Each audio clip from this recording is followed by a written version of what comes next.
नमस्कार। राज्यसभा टेलीविजन के कार्यक्रम मीडिया मंथन में आपका स्वागत है। मैं हूं उर्मिलेश। मीडिया मंथन के आज के एपिसोड में हम बात करेंगे मीडिया में महिलाएं। मीडिया हम यहां पत्रकारिता के कॉन्टेक्स्ट में ले रहे हैं।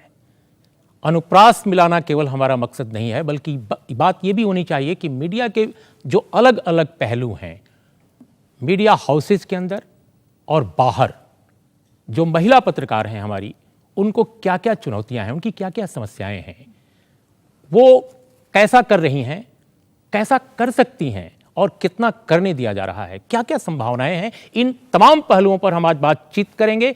हमारे साथ इस वक्त स्टूडियो में 4 खास मेहमान हैं। हमारे साथ हैं वर्तिका नंदा, वरिष्ठ टीवी पत्रकार, और हमारे साथ हैं स्मिता मिश्रा, वरिष्ठ पत्रकार। हमारे साथ हैं वासवी, झारखंड में बहुत दिनों तक नवभारत टाइम्स और जनसत्ता के लिए बहुत अच्छा काम करती रही हैं। वो महिला आयोग की सदस्य भी वहाँ रह चुकी हैं। हमारे साथ हैं PN वासंती, डायरेक्टर हैं सेंटर फॉर मीडिया स्टडीज़ में। हमारे साथ और भी मेहमान जुड़ेंगे, लेकिन हम बातचीत इस विषय पर शुरू करें उसके पहले आइए देखते हैं इस विषय से जुड़ी एक छोटी सी चित्रकथा। मीडिया में महिलाओं की भागीदारी पर एक ताज़ा सर्वे हैरत अंगेज आंकड़ा पेश करता है। मीडिया स्टडीज ग्रुप के सर्वे में बताया गया कि जिला स्तर पर पूरे देश में महिलाओं की हिस्सेदारी महज 2.7% है। 2006 में राष्ट्रीय मीडिया के संदर्भ में हुआ सर्वे भी चिंताजनक हालत बयां करता है। हालांकि उसी सर्वे में यह कहा गया है कि अंग्रेजी के इलेक्ट्रॉनिक चैनलों की स्थिति अच्छी है और वहां 32% महिलाएं काम करती हैं। टीवी चैनलों की शुरुआत के बाद महिलाओं की संख्या मीडिया में बढ़ी है। हालांकि पॉपुलर धारणा में ये भी कहा जाता है कि टीवी चैनलों में महिलाओं को ग्लैमर से बांधकर देखा जाता है। असल में ये हमारी पूरी सामाजिकता से जुड़ा हुआ प्रश्न है, जिसमें महिलाओं के काम के बदले उनका दिखना अहम हो जाता है। हालांकि महिला पत्रकारों ने अपने हुनर से इस सामाजिक धारणा को लगातार चुनौती दी है। मीडिया में भागीदारी का सवाल बाकी सेक्टर से कई मायनों में अलग है। टीवी और अखबारों में औरतों की छवि जिस तरह से पेश की जाती है, उसकी एक बड़ी वजह यह है कि नीति निर्माता के तौर पर महिलाओं की संख्या यहाँ बेहद कम है। अभी भी मीडिया के कई क्षेत्र ऐसे हैं जिनको महिलाओं के लिए उचित नहीं माना जाता। रिपोर्टिंग और फोटोग्राफी जैसे आउटडोर गतिविधियां इनमें खास तौर पर शामिल हैं। सवाल ये है कि समाज का नजरिया बदलने में अहम भूमिका निभाने वाला मीडिया खुद इसमें हिचकिचाहट क्यों दिखाता है। अभी मुंबई में गैंगरेप से गुजरने के बाद फोटो जर्नलिस्ट ने जिस तरह का साहसिक बयान दिया, उससे जाहिर है कि महिला पत्रकारों में काफी जीवटता है और वो बड़ी जिम्मेदारी के लिए पूरी तरह से तैयार हैं। दिलीप खान, राज्यसभा टीवी। आधी आबादी, थोड़ी हिस्सेदारी। वर्तिका, हम बातचीत की शुरुआत आपसे करते हैं। ये एक बड़ा सवाल है कि आखिर इस देश में हम महिलाओं के एम्पावरमेंट की बात करते हैं और मीडिया एक बड़ा फोरम है डेमोक्रेसी का, डेमोक्रेटाइजेशन के एफर्ट्स का, पूरे समाज को एक खास ढंग से देखने और उसको दिशा और गति देने का। क्या ऐसी बात है कि मीडिया में महिलाओं की हिस्सेदारी इतनी कम है, और अगर बढ़ी है पहले के मुकाबले भी, जो बहुत नगण्य है, तो महिलाएं जो काम कर रही हैं मीडिया में, वो किस तरह का काम आपको लगता है, उसकी गुणवत्ता किस तरह से है जो वो कर सकती हैं? हम इस पूरे सवाल पर आपसे जानना चाहते हैं, क्योंकि आप लंबे समय तक मीडिया में रही हैं। क्या आपको लगता है? मीडिया की जो महिला है, उसे कई हिस्सों को अगर बांध दें, जोड़ दें एक पैकेज के तौर पर, उसके बाद एक महिला पत्रकार की छवि बनती है। पुरुष के लिए शायद उस तरह की चीज़ें नहीं होती, लेकिन महिला के लिए उसकी ब्यूटी, उसका ब्रेन, उसकी समझ, उसका संयम, बहुत सारी चीज़ें मिलती हैं। पहला ही सवाल ये आता है कि क्या इसके पास उतनी मानसिक एबिलिटी है, मानसिक शक्ति है, और दूसरा सवाल ये भी ज़रूर आता है कि क्या ये पुरुष की तरह उतनी मेहनत कर सकती है कि नहीं, क्यों इस क्षेत्र में आई है। उन सवालों से जूझ के तो पहली बात तहरीक के अंदर जाना, और उसके बाद एक पूरे वर्ग में, क्योंकि मैं क्राइम रिपोर्टिंग के साथ बरसों जुड़ी रही और मैंने हर बार देखा कि सिर्फ पुलिस वाले ही मुझे जज नहीं करते थे, जज बहुत सारे लोग करते थे। अपराधी हैरान होकर देखता था, आरोपित हैरान होकर देखता था, जिसके पर स्टोरी हो रही वो भी हैरान होकर देखता था, और मेरा अपना ऑफिस भी हैरान होता था। और वो इस बात का आकलन जरूर करना चाहते थे हमेशा कि एक पैकेज के तौर पर मैं अपने आप को कितना सिद्ध कर पाऊँ। आप जिस रिपोर्टिंग की बात कर रहे हैं, उसमें सॉफ्ट स्टोरी वाली जर्नलिस्ट है या हार्ड स्टोरी वाली जर्नलिस्ट है, आम का अचार की स्टोरी फीचर जर्नलिस्ट है, कौन सी जर्नलिस्ट है? तो आपको इन मीडिया के अंदर भी आपके क्राइम रिपोर्टिंग की जो क्षमता थी, उस पर एक आशंका बाहर भी आशंका कि ये क्या कर रही है, कैसा करेगी, ऐसा था क्या? आशंका के साथ विश्वास ज्यादा था। आशंका से ज्यादा ये था कि एक हैरानी थी, एक असमंजस था कि अच्छा ये कर पाएगी। लेकिन असमंजस के बाद ये बात मैं जरूर मानूंगी कि जिस भी फीमेल ने अपने आप को साबित कर दिया उसके लिए वाकई में बिल्कुल संक्षेप में एक सवाल और, मुंबई के कॉन्टेक्स्ट में हम ये सवाल पूछ रहे हैं जो 22 अगस्त की घटना है। आप क्राइम रिपोर्टर रही हैं, लंबे समय तक आपने एनडीटीवी के लिए काम किया है। आपको अपने क्राइम रिपोर्टिंग के दौर में थ्रेट, इस तरह की परेशानियां, इस तरह की चुनौतियां कभी आपके निजी लेवल पर, निजी स्तर पर आपको खतरे की आशंका की, इस तरह की कभी आई हैं? ऐसा हुआ, लेकिन मैंने उसको इस स्तर पर भी देखा कि अगर कोई पुरुष होता तो शायद उसके साथ भी ऐसा होता। अगर मेरे साथ हुआ तो उस समय या जिस तरह की चीजें आई, जो चुनौतियां आई, वो और पत्रकारों के साथ भी आ रही थी। और मैं समझती हूँ कि उसने मुझे और मजबूत बनाया, क्योंकि वो जो हम बोलते हैं अर्धनारीश्वर, वो अर्धनारीश्वर का जो कॉन्सेप्ट है वो औरत में आता है। वर्तिका, हम आपसे फिर बात करेंगे। स्मिता, एक बड़ा प्रश्न है कि महिलाएं हमारे देश में अगर 1962, 64, 65 का अगर हम प्रसंग लें तो उस वक्त बड़े बड़े हाउसेज में एक या दो महिलाएं हुआ करती थी। मैं प्रेस इंस्टीट्यूट की एक रिपोर्ट पढ़ रहा था मैं, और मैंने देखा कि उषा राय ने जिक्र किया है कि जब टाइम्स ऑफ इंडिया में वो थी तो अकेली वो एक महिला पत्रकार थी, और माया शर्मा नवभारत टाइम्स में थी। तो कभी कभी मिल लेती थी। यहाँ तक कि महिलाओं के लिए जो टॉयलेट वगैरह था वो भी एडिटोरियल के फ्लोर पे नहीं था, नीचे जाना पड़ता था। लेकिन मैं आपसे जानना चाहता हूँ कि भारतीय भाषाओं की पत्रकारिता, खासकर हिंदी, चूँकि हम दिल्ली में रहते हैं, तो चूँकि आप हिंदी की पत्रकार लंबे समय तक रही हैं, आखिर हिंदी मीडिया में क्या ऐसी चीज़ है जो पत्रकारिता में महिलाएँ बहुत कम हैं, और जो हैं उनको भी, अगर टेलीविज़न को छोड़ दिया जाए प्रिंट की, तो जो हैं उनको भी कुछ ऐसे काम दिए जाते हैं जो साइड बिजनेस हो, साइड का काम हो, ऐसा क्यों? नहीं, ये आप बिल्कुल ठीक कह रहे हैं कि एक तरफ ये बात सच है कि मीडिया में महिलाओं की ग्रोथ हो रही है। टेलीविज़न ने आकर, टेलीविज़न सिर्फ इसलिए नहीं क्योंकि वो एक विजुअल मीडिया है और ग्लैमर से जुड़ा है, बल्कि इसलिए भी क्योंकि टीवी में कई ऐसे विभाग होते हैं कि स्टाफ की ज़्यादा आवश्यकता होती है, और बहुत से काम ऐसे हैं जो महिलाएं बहुत बखूबी उनको उस काम को, उस भूमिका को अदा कर सकती हैं। तो टेलीविज़न ने नौकरियां बढ़ाई, और चूंकि लड़कियों में एस्पिरेशन हमारी युवतियों में बढ़ रही है जीवन में आगे बढ़ने की, तो वो उसमें आ गई। इसीलिए ये 17 से 20% का जो आंकड़ा है ये इसीलिए पूरा हो पाया। अगर टेलीविज़न ना आया होता तो आज भी बहुत ही नगण्य भागीदारी महिलाओं की मीडिया में रही होती। अब आपने जो भाषाई पत्रकारिता की बात की है, सबसे पहले तो मैं ये बताना चाहूँगी कि अब भारत की विभिन्न भाषाओं में अखबारों के भी तमाम एडिशंस बढ़ते चले जा रहे हैं। एडिशंस बहुत तेज़ी से मल्टीप्लाई हो रहे हैं, हिंदी में भी और दूसरे भारतीय भाषाओं में भी। तो उनमें नेचुरली ऑटोमेटिकली एक नौकरी बढ़ी है। तो और चूंकि लड़कियों में एस्पिरेशन बढ़ रही है, मीडिया में आने का एक इंटरेस्ट, एक रुचि, दिलचस्पी आ रही है, तो वो उसमें बढ़ रही है। लेकिन ये जो समस्या है, ये अभी भी पूरी तरह इसका हम निदान नहीं ला पाए हैं कि क्यों महिलाएं जो हैं वो एक जिम्मेदारी के पद पे, वो फैसले लेने के पद पे, हम बहस करते हैं very few women in the board room. एक बहस ये भी होनी चाहिए कि very few women in the editorial team. Vasavi, Smita कह रही हैं कि जो बाहर के एडिशंस आ रहे हैं, रीजनल एडिशंस निकल रहे हैं, वहाँ एक स्कोप बढ़ा है महिलाओं को, या सबको भी बढ़ा है, खासकर महिलाओं को भी। आप एक रीजनल सेंटर पर हैं, एक बड़े रीजनल सेंटर, बहुत वाइब्रेंट, बहुत ही जीवंत वो केंद्र है रांची। बिल्कुल। आपका क्या अनुभव है? आखिर वहाँ महिलाओं की स्थिति, वहाँ आंदोलन भी रहा है, उन आंदोलनों में महिलाओं की हिस्सेदारी भी रही है, और वो आंदोलन बेसिकली डेमोक्रेटाइजेशन का एक जो बड़ी प्रक्रिया है उसका हिस्सा रहा है आपके सूबे में। क्या मीडिया में इसका असर दिखता है आपके इलाके में? बिल्कुल दिखता है। आपने जिस दशक की बात की है, हमारे राज्य में झारखंड अलग राज्य का आंदोलन चलता रहा, और उस जमाने में मैं अखबार में काम कर रही थी और तब मीडिया में बहुत कम महिलाएं थी। मैं अपने को अकेला पा रही थी तब, और मैंने ये पाया कि जो रीजनल जर्नलिज्म है वो बहुत ही अलग किस्म का है। वहाँ जो लोकल इश्यूज़ है, जैसे ट्राइबल का मसला है, झारखंड सेपरेट स्टेटहुड का मसला है, तो इन चीज़ों पर तब फोकस किया जाता था। लेकिन अभी स्थिति बदल गई है। 90 के दशक में मैंने देखा कि लड़कियों का प्रवाह बहुत हुआ है अखबारों में, क्योंकि आपने जैसे कहा वाइब्रेंट है, और माइंस एंड मिनरल्स के मामले में झारखंड संगठन की कोई जोड़ नहीं, तो वहाँ कई अखबारों ने लॉन्च किए, बड़े अखबारें जो बिजनेस पब्लिशिंग हाउस हैं उन लोगों ने लॉन्च किया और बड़े पैमाने पे लड़कियों को लिया है। लेकिन वही बात आती है कि भाई आप बौद्धिक रूप से लड़कियों को कमज़ोर मानते रहे और हर दिन औरत को या लड़की को ये प्रूफ करना पड़ता है कि हम ये न्यूज़ कवर करने के योग्य हैं, हर दिन उसको अपनी टैलेंट प्रूव करनी पड़ती है।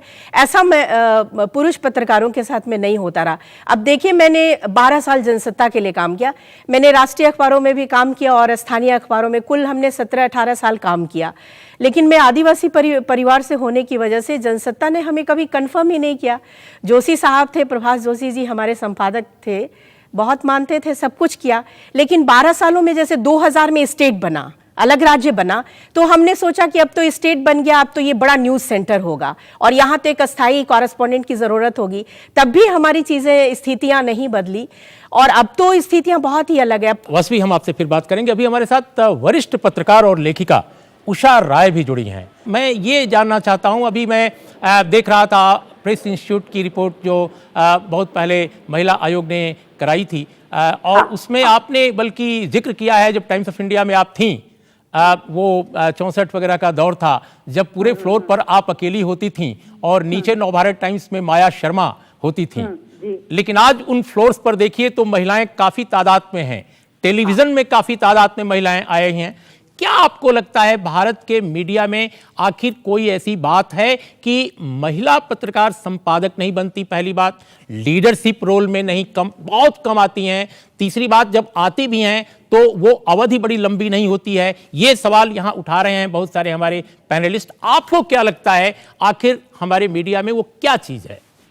नहीं, मैं ये कहूंगी कि औरतें लीडरशिप पोजीशंस में भी आए हैं। टाइम्स ऑफ इंडिया के देखिए, अगर आप सोचे कि वो एक दी एडिटर इन चीफ उसको ना देखे और editor, political editor, economic editor, foreign editor देखे, स्पोर्ट्स एडिटर, कई सारे औरतें बहुत टाइम्स ऑफ इंडिया में मैं जानती हूँ कि बाक्षी करकरिया थी और 3-4 औरतें थे जो एडिटर बने थे। कुबी कपूर इंडियन एक्सप्रेस में रेजिडेंट एडिटर है।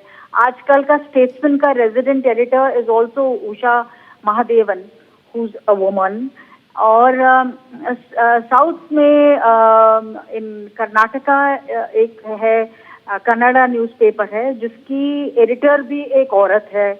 मृणाल पांडे कितने साल एडिटर रही है हिंदुस्तान की और वो बिल्कुल टॉप एडिटर रही है। बहुत सारी रेजिडेंट एडिटर हैं, ये बात सही आप कह रही हैं। हाँ, लेकिन हाँ। जो टॉप पोजीशन, जहां निर्णायक रोल जिसमें कह सकते हैं, जो अपने अखबार, अपने चैनल को वो ये दिशा दें, वो तो मृणाल पांडे थी। जी जी, एक हाँ, एक वो जी, तो थी। जी। पर मैं ये कहना चाहती हूँ, व्हाट इज इम्पोर्टेंट कि औरतों को बैलेंस करना होता है अपना लाइफ, ठीक है, अपना घर भी चलाना पड़ता है।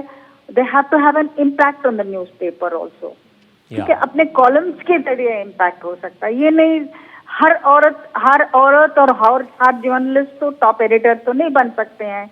मैं I don't give it that much importance. मुझे लगता है कि आप अच्छा कॉलमनिस्ट बने, you specialise rural reporting, development news, foreign editor, उसमें आप अपना नाम कमाइए। तो वो भी, even if you doing a political beat, Congress का कोई कहे भाई हाँ पॉलिटिकल बीट कांग्रेस का, there is nobody like Neerja Chowdhury, ऐसे कुछ करे ना, या BJP nobody like Neena Vyas when she was covering it, ऐसे बात करें ना, तब I can understand. Usha ji, एक सवाल हम और आपसे करना चाहते हैं जो आज बहुत रिलेवेंट होके सामने आया है। जैसे मुंबई की घटना 22 अगस्त को जो हुई, जिसमें एक महिला फोटोग्राफर के साथ गैंगरेप हुआ, सामूहिक बलात्कार हुआ, और इस घटनाक्रम के बाद जो पॉलिटिकल जो बॉसेज हैं उनका रिएक्शन आता है कि साहब हम पुलिस प्रोटेक्शन दे सकते हैं, अगर आप कहें। ये अच्छी बात ये हुई कि महिला जो मुंबई की पत्रकार हैं उन्होंने आउटराइट इसको रिजेक्ट किया। लेकिन क्या, हाँ जी, पहले हम लोग लड़ते थे जगह मिलने के लिए, हम लोग को कि हम लोग को वही बीट्स मिले, हमको अखबार में लिखने के लिए जगह मिले। अब आया है, फिर एक जमाना आया जब काफी कुछ इक्वालिटी आ गया। अब कुछ जगह, जैसे ये अनफॉर्चुनेट इंसिडेंट है, पर ये सब जगह नहीं हो रही है। ऐसा नहीं होना चाहिए, पर इससे औरतों को डरना नहीं चाहिए, आगे आना चाहिए, अपने हक के लिए लड़ना चाहिए। वी शुड आस्क फॉर ना पुलिस प्रोटेक्शन के का कैसे काम करेंगे।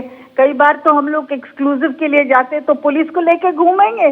कमाल की बात है, पता नहीं कैसे ऐसे सजेशंस आते हैं। जी जी अच्छा उषा जी, कॉन्ट्रैक्ट सिस्टम को महिला जर्नलिज्म और महिलाओं की पत्रकारिता के विस्तार में कैसे आप देखती हैं?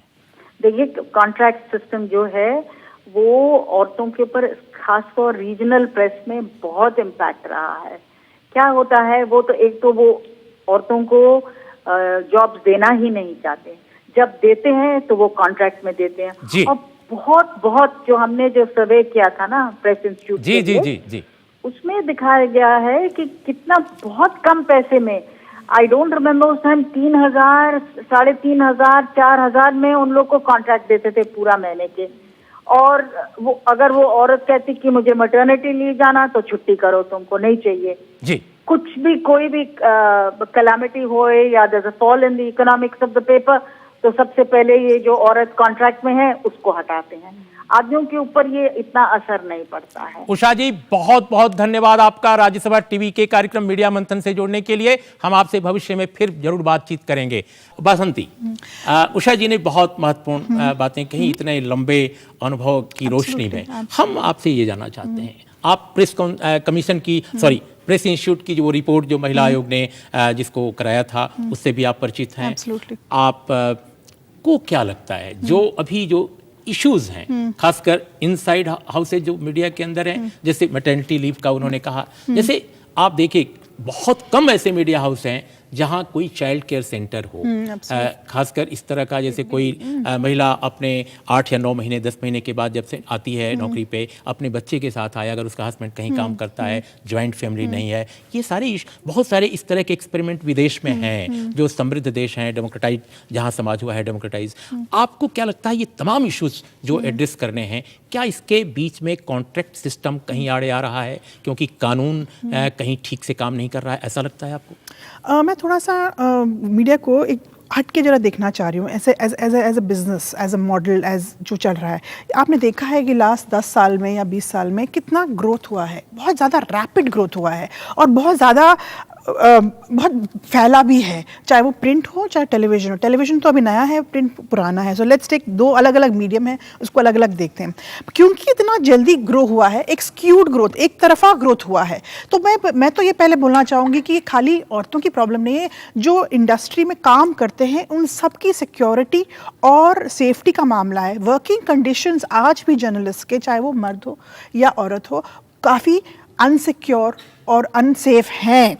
ये भी अगर स्पेशली अगर आप औरत हैं तो वो ज़्यादा और भी वल्नरेबल हो जाती हैं। तो आपने जो कॉन्ट्रैक्ट सिस्टम बोला, ये इसी स्क्यूड ग्रोथ, वन तरफा ग्रोथ का नतीजा है कि बिजनेस मॉडल्स का नतीजा, कि बिजनेस मॉडल भी हमारा इतना वीक है, हम एडवर्टाइजमेंट पे इतने ज़्यादा डिपेंडेंट हैं कि कभी भी कुछ भी हो सकता है। एक आज खुलता है, रात सुबह बंद हो जाता है। इतने मीडिया ऑर्गेनाइजेशंस खुले हैं और बंद हो गए हैं। तो इस तरह के अनसिक्योर बिजनेस मॉडल में, बिजनेस एनवायरनमेंट में, सेफ्टी और security is a problem for everybody, specially for women.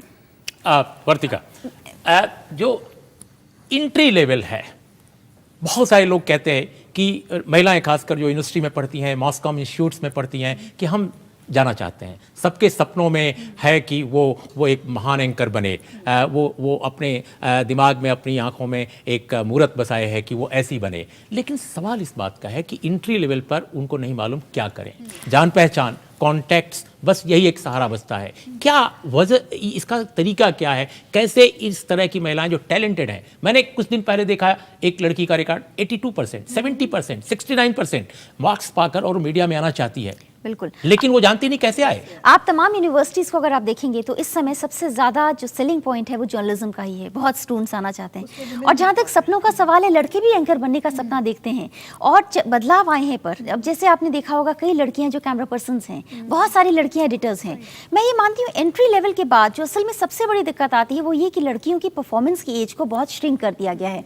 हम BBC वाले मॉडल पर नहीं है कि अगर लड़की उम्र दराज भी हो गई, चश्मा भी लग गया, बाल सफ़ेद भी हो गए, तो वो एंकर कर कर ले। हिंदुस्तान की लड़की के अगर 10 बाल सफ़ेद हैं और वो टीवी पर दिख रहा है और अगर बहुत मोटा चश्मा है तो शायद एडिटर कहेगा कि नहीं ये नहीं चलेगा, लेकिन वो पुरुष को नहीं बोलेंगे, आपको नहीं बोलेंगे। और दूसरी बात यह है कि जो मैटरनिटी लीव की बात है उसके अलावा भी कई बार बॉसेस ये पूछते हैं शादी हो गई या कब तक होगी शादी, या शादी नहीं हुई तो भी क्यों नहीं हुई, कब कर लोगी शादी, शादी हो गई तो मैटरनिटी लीव पे जाने की क्या संभावनाएं हैं। तो असल में जो पूरा का पूरा एक समय है वो इतना कम है और उसके बाद निकाले जाने का डर, तो लड़की पेंडुलम की तरह झूलती है। हमारे किसी पास समय ऑर्गेनाइजेशन में। बहुत कम है और हमें बहुत बात अभी करनी है।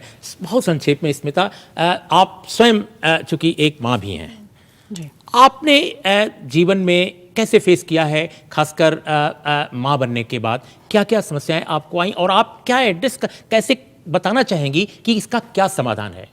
नहीं उर्मिलेश जी, मुझे लगता है कि आपने ठीक कहा कि जब कोई पत्रकार और विशेष तौर पे अगर वो रिपोर्टिंग के विभाग में काम कर रही है, full time reporting, hardcore reporting में है, तो अगर वो माँ बन जाती है तो हर दिन उसके लिए एक चैलेंज है।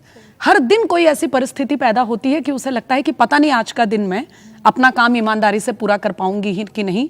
और जिस दिन वो अपनी नौकरी को ईमानदारी से पूरा करती है उस दिन वो बेहद गिल्टी फीलिंग लेकर अपने घर लौटती है। कल एक पार्लियामेंट्री पैनल ने अपनी रिपोर्ट दी है दोनों सदनों में, जिसमें बहुत बढ़िया सुझाव दिए गए हैं कि अगर कोई कंपनी, कोई एम्प्लॉयर, हालांकि वो मीडिया के परिप्रेक्ष्य में केवल नहीं है, वो एक जनरल प्रोफेशनल दुनिया के लिए है, उस पैनल की रिकमेंडेशन है कि अगर कोई कंपनी चाहती है कि उसके महिला टैलेंट का पलायन ना हो, पारिवारिक और स्पेशली जो यंग मदर्स हैं उनको, अगर वो उनके टैलेंट को रोकना चाहते हैं कंपनी में, उनके टैलेंट का उपयोग करना चाहते हैं, तो बहुत ऐसे तरीके हैं, क्योंकि टेक्नोलॉजी बहुत तेजी से ग्रो कर चुकी है, हजारों ऐसे तरीके हैं इंटरनेट और तमाम तरीकों से, जिससे कि महिला अपनी दोनों जिम्मेदारियों में एक सामंजस्य, एक संतुलन बना के चल सकती है।